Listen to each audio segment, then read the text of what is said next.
the Valkyrie survey vessel drifted through the empty space of an unremarkable spiral arm. Scout Commander Thesara sat in her command chair, watching the same boring stars pass by on her screen. She had been doing this job for 40 years. She had seen thousands of solar systems. Most of them were dead rocks orbiting dying suns. Nothing special, nothing worth remembering. Her species, the Valkyrie, had 4 hearts. Right now, all 4 of them were beating slowly, almost asleep. This mission was supposed to be simple. Fly through the outer regions of the galaxy, scan planets, record data, go home. The Galactic Concordance paid well for such work, but it was not exciting. The region she was surveying had been marked as barren in the galactic records for over 10,000 years. Ancient surveys had passed through here long ago. They found nothing. The area was too unstable, too many dying stars, too much radiation. No sensible species would evolve here. Thesara yawned, showing her 3 rows of small teeth. Her navigator, a young male named Cathal, was playing a game on his personal screen. The engineer was sleeping in the back. Nobody expected anything to happen. Then the sensors made a sound that Thesara had never heard before. It was not an alarm. It was something else, a kind of chiming noise that meant the ship had found something it could not classify, something that did not fit into any known category. Thesara sat up straight. Her 4 hearts began to beat faster. "What is that?" she asked. Cathal dropped his game and looked at his instruments. His face, usually calm, changed to an expression of complete confusion. "Commander," he said slowly, "I think you need to see this." The main screen flickered and changed. It showed a planet, a beautiful, impossible planet, blue oceans covered most of its surface, swirling with white clouds. Green and brown land masses spread across the parts that were not water. It was the 3rd planet from a medium-sized yellow star. "That cannot be right," Thesara whispered. She ran the scans again and again. Each time the results came back the same. The planet was not just habitable. It was teeming with life. The atmosphere was rich with oxygen. The temperature was perfect for liquid water. There were forests, deserts, mountains, and rivers. There were animals in the oceans, birds in the sky, and creatures walking on the land. But that was not the shocking part. There were also signals. Electromagnetic radiation was pouring from the planet's surface. Radio waves, television broadcasts, satellite communications. The signals were chaotic and messy, overlapping and interfering with each other, but they were clearly artificial. They were clearly made by intelligent beings. "How many?" Thesara asked. Her voice was shaking. "How many of them are there?" Cathal's hands trembled as he worked the instruments. "Commander, this cannot be correct. The numbers do not make sense." "Tell me." The scan indicate billions. Over 7 billion intelligent life forms on a single planet. Thesara's 4 hearts all stopped at the same time. For a moment she could not breathe. 7 billion. The Galactic Concordance had been exploring the stars for over 100,000 years. In that time, they had found life on about 12,000 planets. Most of it was simple: bacteria, algae, small creatures without minds. Intelligent life was much rarer. Only 300 worlds had produced beings that could think, speak, and build, and of those, only 47 had developed technology. advanced enough to travel between stars, the largest civilization in galactic history had been the Asperoth hive mind. At their peak, they had numbered 900 million individuals spread across 12 colony worlds. Scholars still considered that achievement almost miraculous. But 7 billion on one planet, that was not supposed to be possible. Thisera forced herself to breathe. She made herself think clearly. Show me their cities, she ordered. The screen changed to show detailed images of the planet's surface. Thisera saw cities unlike anything she had ever imagined. They were massive. They sprawled across the landscape, glittering with lights. Some of them held tens of millions of inhabitants. Each roads and rails connected them like blood vessels. Vehicles moved everywhere, on land, in the air, and on the water. The species had built enormous structures, towers that reached toward the sky, bridges that crossed wide rivers, walls that held back the sea. They had carved their mark into the very face of their world. They have been to space, Cathal said quietly. He pointed to objects orbiting the planet, satellites, thousands of them, and there are signs of landing sites on their moon. Their moon. They had already reached their moon. Thisera tried to process what she was seeing. This species had developed technology, built civilizations, reached into space, and multiplied to impossible numbers, and they had done it all without any help from the concordance, without any contact with galactic civilization. They had been alone this entire time. What do we do? Cathal asked. Thisera thought for a long moment. Every instinct told her to run, to turn the ship around and leave this strange place behind. Something about this felt wrong. No species should be able to do what this one had done. No world should be able to support so much life. But running was not her job. Her job was to report what she found. Open a communication channel to the Concordance High Archives, she said. Priority transmission, highest classification. What should I tell them? Thisera looked at the blue planet spinning slowly on her screen. She looked at its clouds and oceans, its forests and cities. She looked at the teeming billions that called it home. Tell them we have found something, she said. Tell them to send everyone. Scientists, diplomats, military observers. Tell them to send everyone. They have. She paused, still staring at the impossible world before her. Tell them the galaxy has changed forever. And tell them we need to decide what to do about it. The message was sent. It traveled across the vast distances of space, passed through relay stations and communication hubs, and finally reached the great archives at the heart of the Concordance. Within hours, the entire galaxy knew about the blue planet and its impossible inhabitants.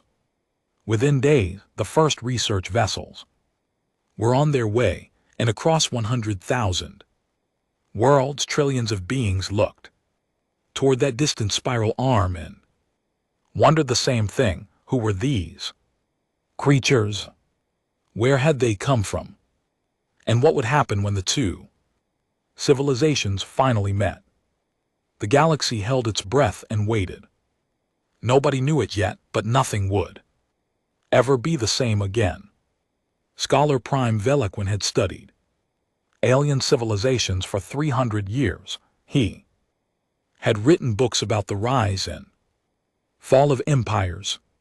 He had developed theories about how intelligent species grew and changed over time. The Galactic Concordance considered him one of the Greatest minds alive, none of that. Prepared him for Earth, he arrived with the first academic delegation 6 months after the initial discovery. His ship carried scientists from 12 different species. They had brought the most advanced instruments in the galaxy. They had prepared for months. They thought they were ready. They were wrong. The first shock came when they began studying the planet itself. Earth, as the natives called it, was not a gentle world. It was a death trap. The planet had an unstable crust. Great plates of rock floated on a sea of liquid fire beneath the surface.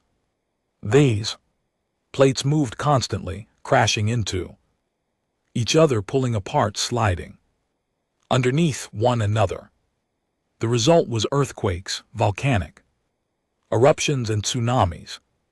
The land itself was not safe. The planet's axis was tilted at an angle to its orbit around its sun. And GT clears throat. And GT.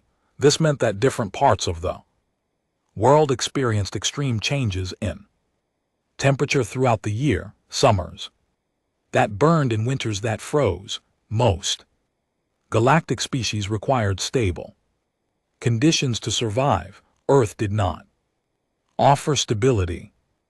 The atmosphere was barely adequate. Thin layer of gases protected the surface from the deadly radiation of space, but this protection was weak. The planet's magnetic field, generated by its spinning metal core, helped block some of the radiation. But solar flares and cosmic rays still reached the surface regularly, and then there was the life itself. Earth was filled with predators, creatures with sharp teeth and claws hunted other creatures.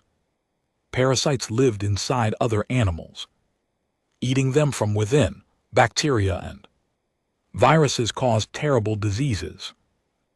Oceans contained monsters. The forest hid killers. Even the smallest insects could carry deadly poisons. This world should not have produced intelligent life, said Dr. Keith Amara, a biologist from the solemn hegemony. The conditions are too harsh. Threats are too many. Any sensible evolutionary process would have failed. But the humans had not failed. Scholar Velaquin and his team spent weeks studying human history. The natives were surprisingly helpful. They had recorded everything about themselves. They had libraries full of books, databases full of information, and museums full of artifacts. They seemed almost eager to share their story. What the scholars found horrified them. The humans had faced extinction many times. About 70,000 years ago, a massive volcanic eruption had nearly wiped them out. The population had dropped to perhaps 10,000 individuals. Any other species would have died. The humans survived. They had lived through ice ages. Great sheets of frozen water had covered much of their world. Temperatures had dropped to deadly levels. Food had become scarce. The humans adapted. They made clothes from animal skins. They learned to use fire. They kept going. They had faced clear's throat plagues. A disease called the Black Death had killed half of their population in some regions. Other diseases had swept through their communities again and again. The humans buried their dead and continued, but the most shocking discovery was not what the planet had done to them. It was what they had done to each other. The humans had been fighting wars since before they learned to write. They had developed weapons with terrifying creativity, swords, guns, bombs, poisons. They had killed millions of their own kind, sometimes for territory, sometimes for resources, sometimes for ideas. Look at this, Dr. Ketmer said, showing Veliquan a record. They created weapons capable of destroying their entire civilization. Nuclear weapons, they called them. Devices that could kill millions in a single flash. And they pointed these weapons at each other. Veliquan studied the record with growing disbelief, but they did not use them. They did use them twice on populated cities. Then they built more. Thousands more, enough to destroy their world several times over. Then how are they still here, Dr. Ketmer's scales shifted to a color that indicated confusion. They chose not to destroy themselves. They came close many times, but at the last moment they always step back. This made no sense to Veliquan. Every model of civilizational development suggested that a species with such weapons would inevitably destroy itself. The mathematics were clear. The probability of survival was nearly zero. Yet the humans were still here, 7 billion of them. Building, growing, reaching for the stars. Veliquan spent another month studying. He read their literature, he watched their historical records, he interviewed their scientists and leaders. He tried to understand how this impossible species had survived. The answer, when he finally found it, was simple and terrifying. The humans did not survive because they were lucky. They did not survive because their world was kind. They survived because they refused to die. When disaster came, they fought back. When enemies attacked, they defended themselves. When disease spread, they developed medicine. When the world tried to kill them, they changed the world. They were not passive survivors waiting for danger to pass. They were active, aggressive. They met every threat with determination and creativity. They lost battles, but they won wars. They fell down, but they got back up. And they never, ever gave up.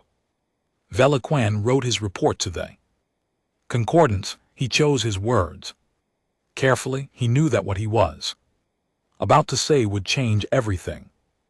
We have studied the human species extensively. Our findings are deeply troubling. This is not a species that evolved under normal conditions. This is a species that was forged in fire. Their world tried to destroy them, and they conquered it instead. Their own nature led them to fight each other, and they survived their own violence. They are not simply survivors, they are something else entirely. He paused, considering his next words. They are the thing that survives the survivors. Every species in the concordance reached the stars because the universe allowed it. The humans reached the stars because they demanded it. We should be very careful about what happens next. The report was transmitted to every world in the concordance and across the galaxy. People began to understand that humanity was not just another species. Humanity was something new, something different, something that had never existed before. The question was, what did that mean for everyone else?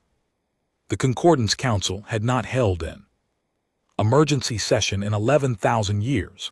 The last time had been during the Great Silence, when the Asperth hive mind had collapsed and left a quarter of the galaxy without stable government. That crisis had taken centuries to resolve. This crisis felt bigger. The council chamber was vast. It floated in space, far from any star. A massive structure designed to hold representatives from every major species in the galaxy. Today, every seat was filled. Ambassadors, military leaders, Scientists and philosophers had come. From across known space, they had all read the reports, they had all seen the images, they all knew why they were here. Ambassador Crethani of the solemn hegemony spoke first. His species was known for their military strength. They had conquered 3 neighboring systems before joining the concordance. They understood power. Let us not pretend this is a normal first contact situation, he said. His voice was calm, but his eyes showed fear. We are dealing with a species unlike any we have ever encountered. They split the atom before they achieved space flight. They weaponized nuclear power against themselves. They built enough weapons to destroy their entire world, and they are still here. He looked around the chamber. Any species that can survive its own worst nature is dangerous. We must consider military options. Murmurs spread through the chamber. Military action against a newly discovered species was almost unheard of. The concordance believed in peaceful contact, in slow integration, in careful diplomacy, but the humans were different. Military Executor Thoven stood next. His scales were dark blue, almost black. He was the commander of the concordance defense forces. His job was to protect the galaxy from threats. I have analyzed human military capabilities, he said. They are primitive by our standards. Their fastest ships cannot approach light speed. Their weapons are chemical and nuclear, nothing compared to plasma technology.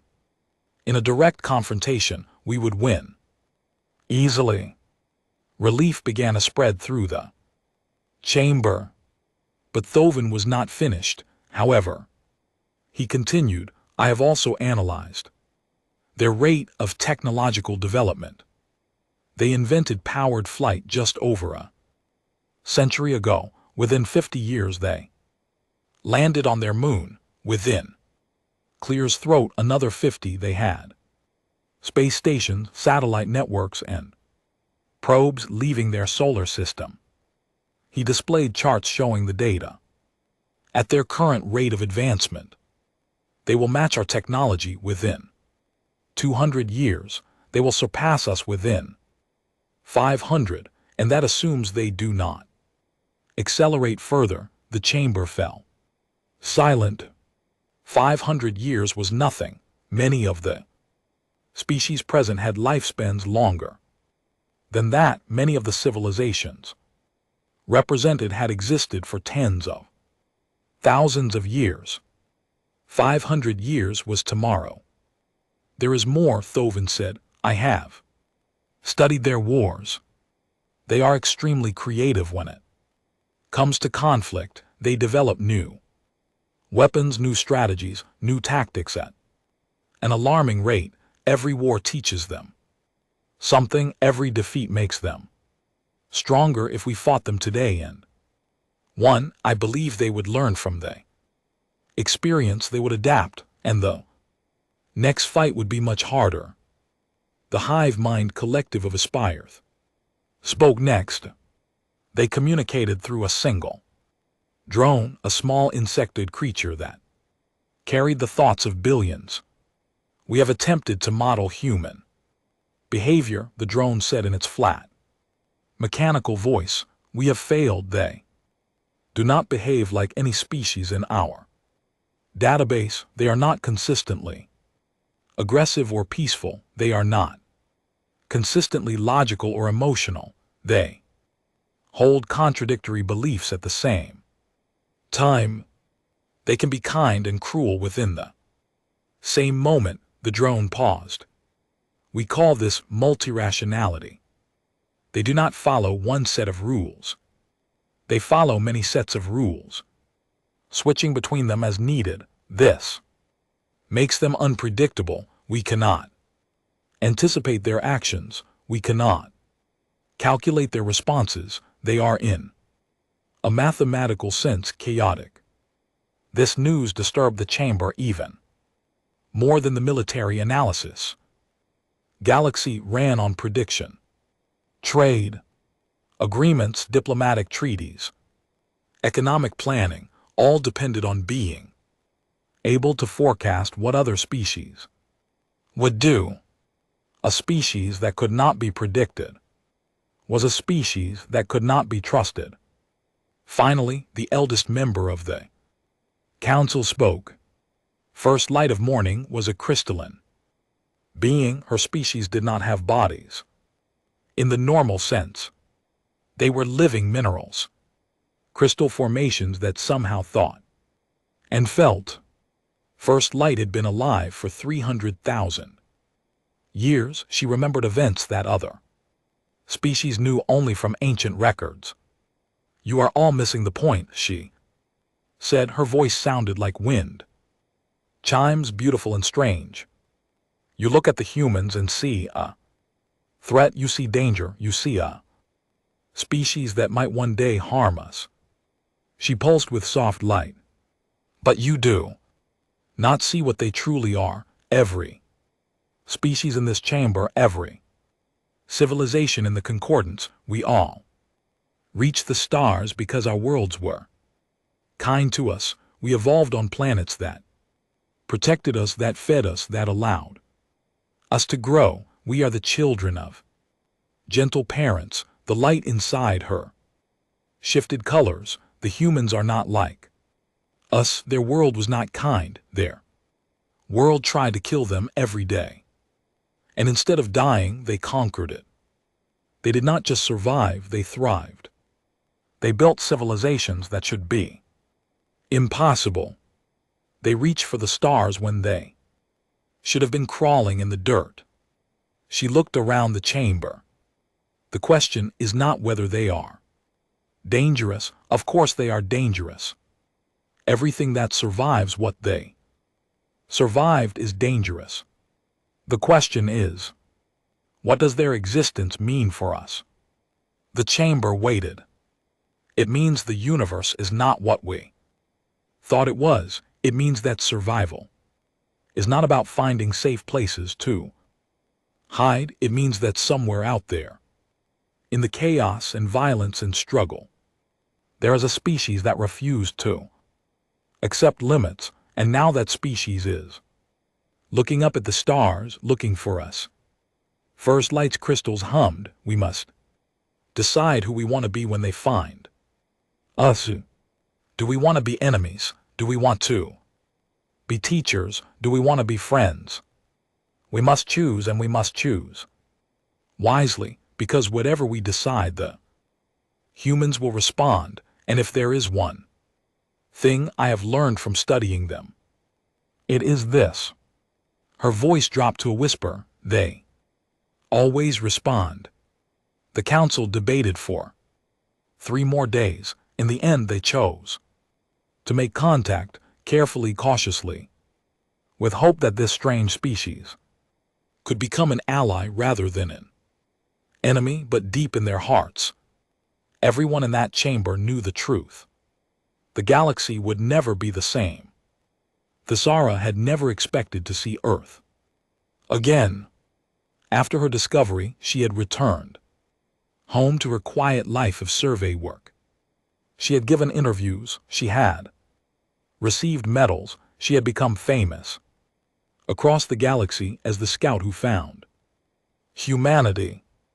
But fame did not last. After a few years, people stopped asking about her. New discoveries, new scandals, new events took over the news. She went back to scanning empty star systems and writing boring reports. Then the Concordance Council called her name.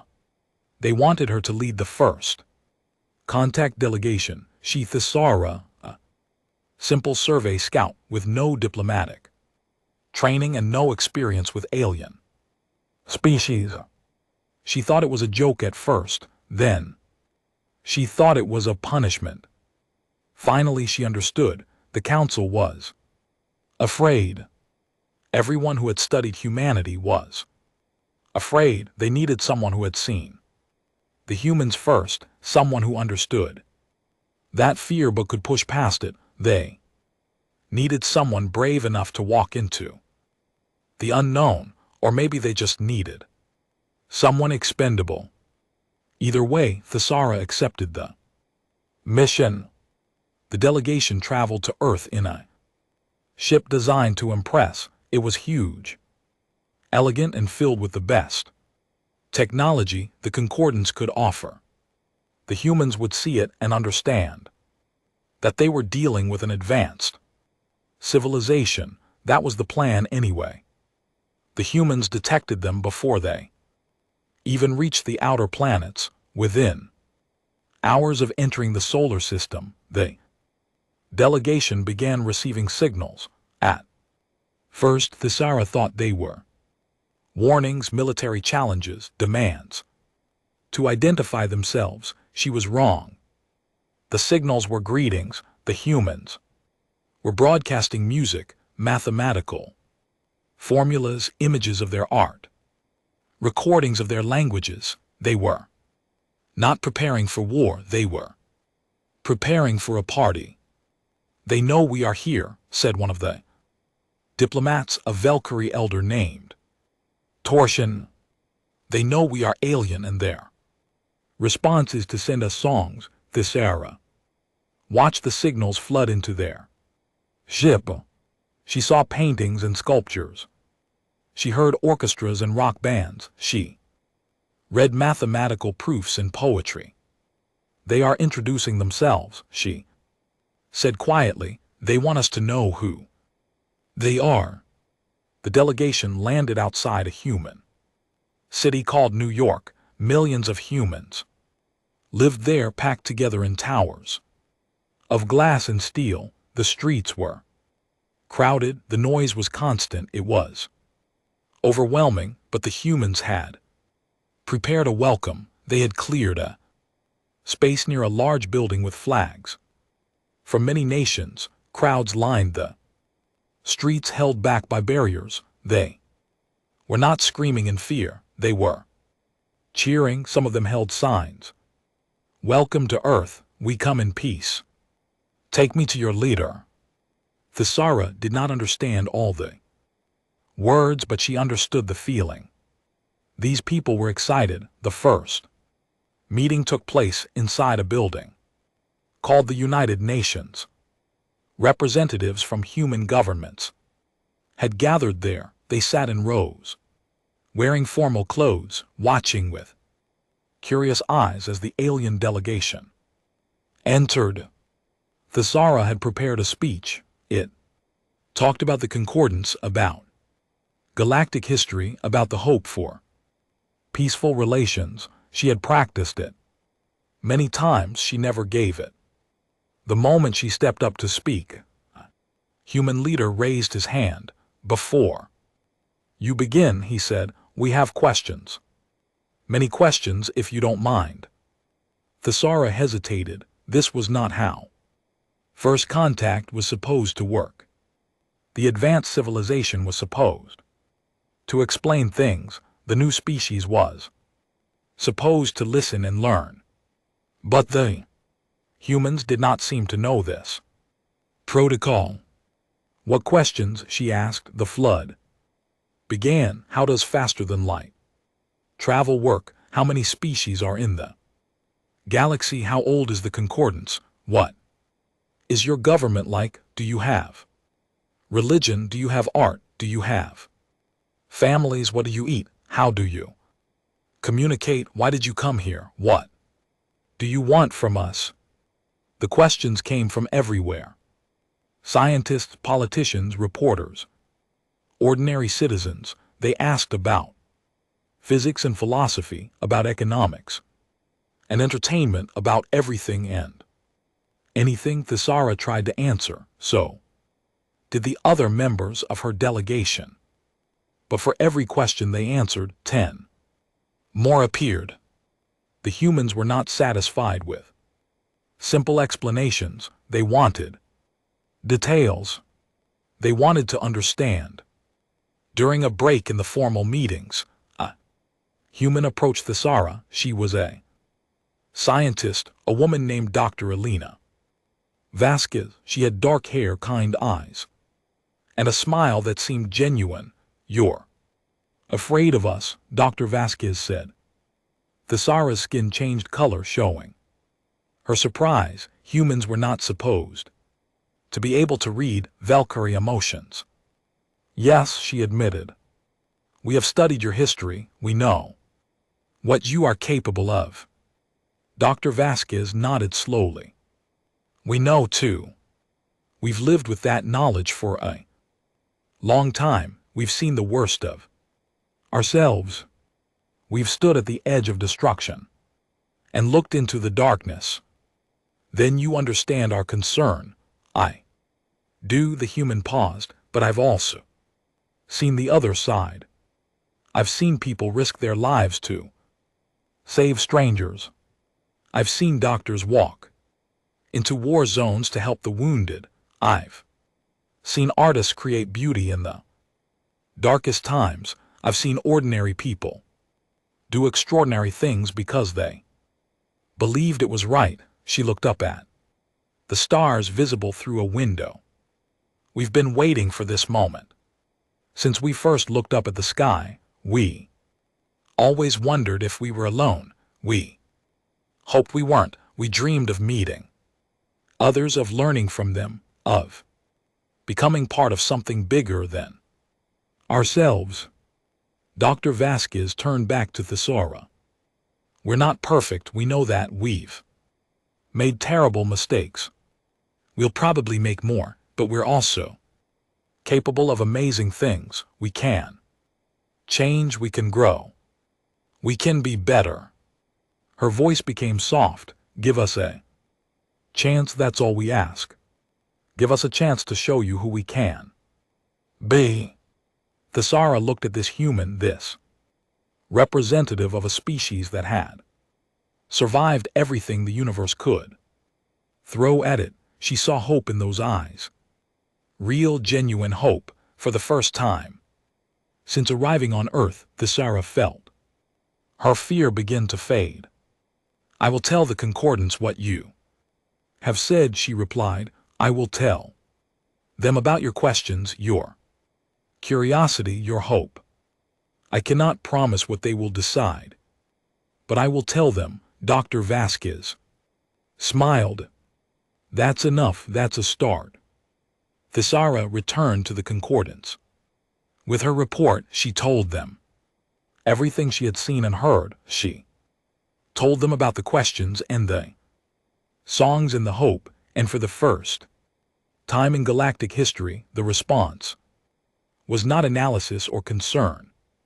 It was hope. 50 years had passed since first contact. The galaxy had changed in ways that nobody could have predicted. Trade routes that had existed for thousands of years were now outdated. Political alliances that had lasted for centuries had been rewritten. Technologies that had been considered perfect were now considered primitive, and at the center of it all were the humans. They had spread across the stars like fire.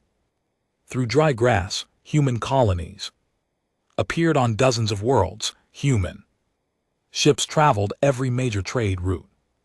Human voices could be heard in every market, every spaceport, every diplomatic chamber. Some species found this terrifying. The expansion was too fast, too chaotic, too uncontrolled. Humans did not follow the careful growth patterns that other civilizations used. They did not wait for permission. They did not ask if they were ready. They simply went. "They are everywhere," complained Ambassador Crethani at a Concordance meeting. His scales had turned gray with age, but his voice was still strong. "We cannot walk through our own stations without hearing their languages. We cannot conduct business without dealing with their merchants. They have been part of galactic civilization for only 50 years, and already they act like they own it. Others saw things differently. Dr. Veliquin, the scholar who had first studied human history, had spent decades working alongside human scientists.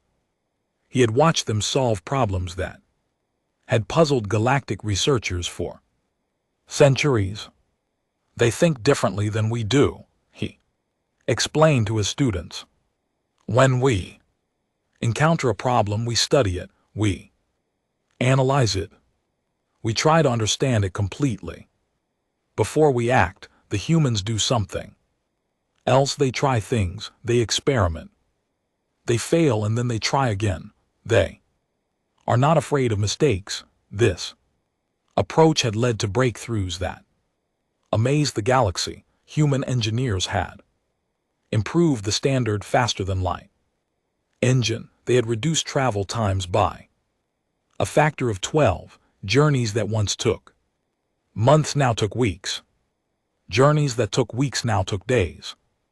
The galaxy had become smaller, more connected, more alive. Human doctors had developed treatments for diseases that had killed aliens for thousands of years. The crystalline plague, which had slowly destroyed the bodies of mineral-based beings for ages, was now curable.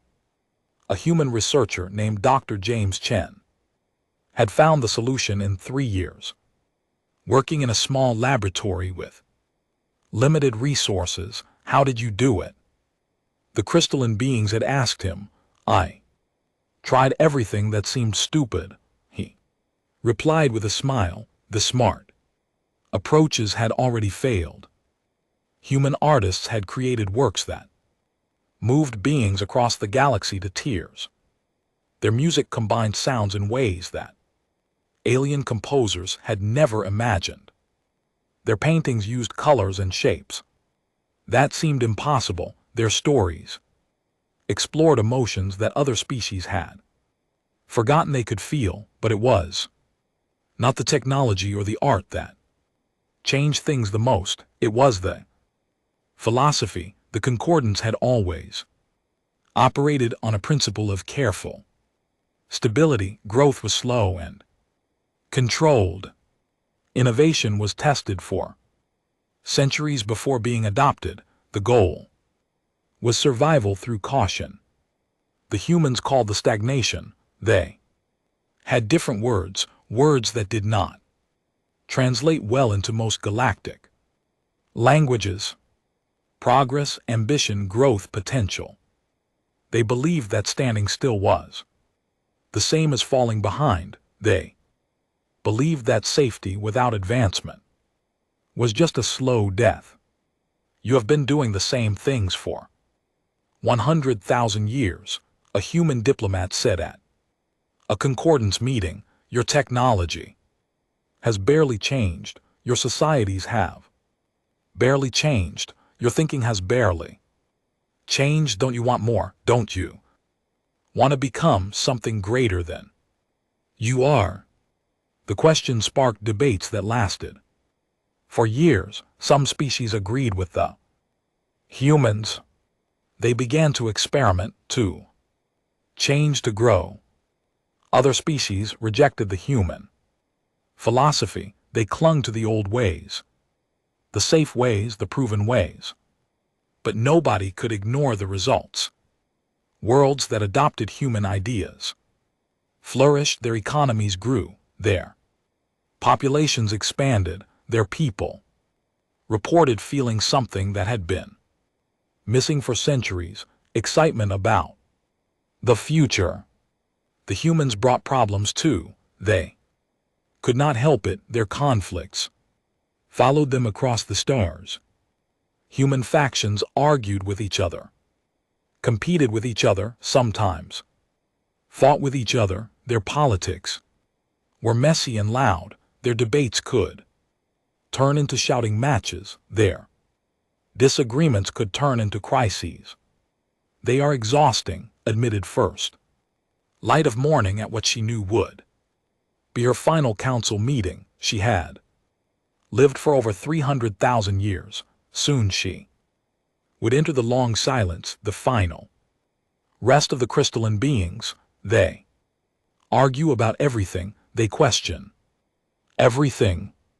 They never accept that something is impossible simply because it has never been done. She paused, her crystal body pulsing with soft light, and yet they are also wonderful. They look at a dying star and ask how to save it. They find a species on the edge of extinction and refuse to let them go. They meet beings who have given up hope and somehow restore it. The council chamber was silent, waiting for her final words. When we first discovered humanity, the galaxy went silent. We were afraid. We did not know what these strange creatures would bring. Would they destroy us? Would they save us? Would they change everything we knew? First light's light grew brighter. 50 years later I have my answer. They brought all of it. They brought destruction and creation. They brought chaos and order. They brought tragedy and hope, because that is what they are. They are not a single thing. They are everything all at once, all the time. She turned to face the human delegation who sat among the other species as equals. You asked us to give you a chance. We did, and you have shown us something we had forgotten. You clear's throat have shown us that the universe is not a place to survive. It is a place to live, to grow, to become. The chamber remained silent. The silence has ended. Not just the silence of fear, but the silence of stagnation. The silence of a galaxy that had stopped dreaming. Her crystal form began to dim as the long silence approached. You taught us to dream again. You taught us to reach for things we thought were impossible. You taught us to sing. First light of morning spoke her final words. The galaxy was silent once. Now it sings, and the song is beautiful. She faded into stillness, her long life complete. Around her the council rose to their feet. Humans and aliens stood together, united in a moment of respect and wonder. Outside the chamber, across 100,000 worlds, trillions of beings looked up at the stars with new eyes. The galaxy had changed, humanity had changed it, and the song was only beginning.